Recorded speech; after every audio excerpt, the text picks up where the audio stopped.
Okay, thank you for patiently waiting, my dear students. I'm very sorry and apologize again because I was not able to record this activity today, but starting today it's already recorded.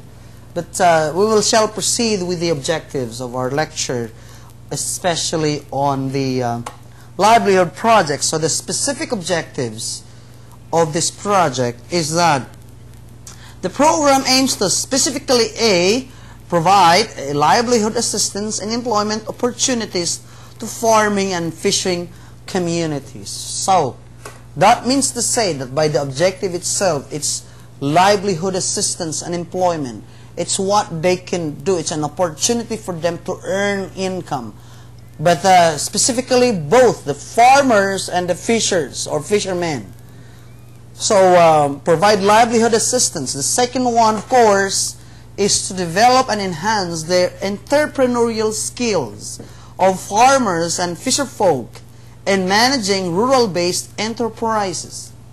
So it's very important that once you have an income, the only way to be rich or to improve the quality of your standard of living is to put up your own business. And that's what I really appreciate with this particular objective, simply because it's very specific that they give livelihood assistance for employment opportunities, but not only that, but they also develop and enhance the entrepreneurial skills. In other words, the sense of business-minded person, the skill of a businessman, to farmers and the fishermen in the manage of their enterprises or of their business. Like for example, you can actually produce, let's say, bangus and sell it, and actually produce quality bangus or fish and sell it to a higher price with a certain system so that you can earn more income rather than just, producing it and sell it to a lower price. It's always different when someone will buy the product out of a production or you yourself will be the one to sell it and bring it to the market. That's two different things. It's business at the same time production. So it's important that you have the objectives of the livelihood project. It's important to have that simply because we will be able to be guided what to do and what is our direction. Now the program description. LEAD 2000 is an intervention program designed to support small-scale agriculture and fishery-based undertakings nationwide and empower marginal farmers and fisherfolk. So it's actually two words. The word is support. So we support the agriculture and fishery undertakings, and we empower. When I say empower, we give them a sense of power. That's what I mean by empower. Give them a sense of power. The marginal farmers, we mean the farmers who are really less, in terms of what they can do. So the marginal, those who are really the underprivileged farmers or the fishermen. These are the descriptions. So we help them, we support them, and give them a chance, an opportunity. Specifically, the program shall fund livelihood capability building and marketing support undertakings for which local resources are not enough.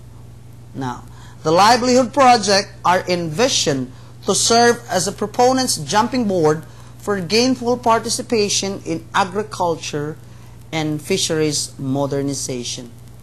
So it becomes a stepping stone to become in the participation of what we call the age of modernization. It's important. This describes what you do.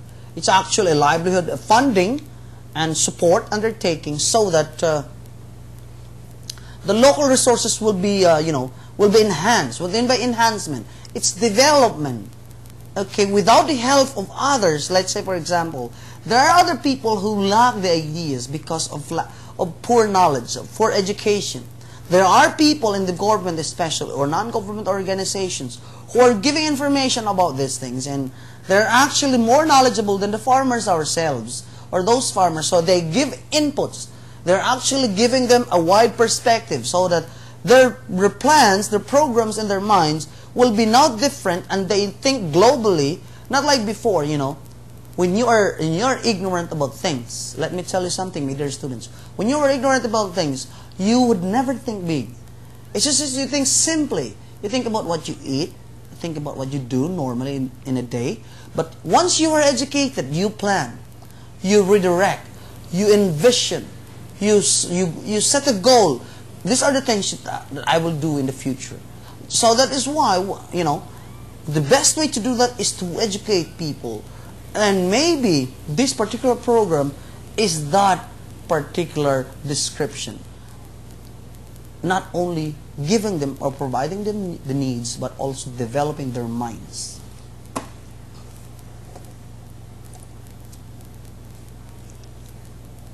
What is the format of a project proposal? Okay, from Randy. I try to see the questions, guys.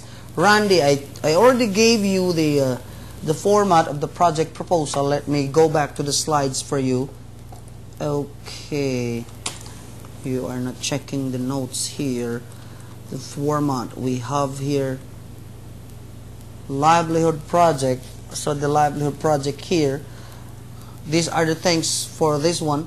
With regards to the project proposal that you talk about for your community service, actually we have a format that I already explained. Let me just check later on, and I would like to answer that question when we come back next meeting.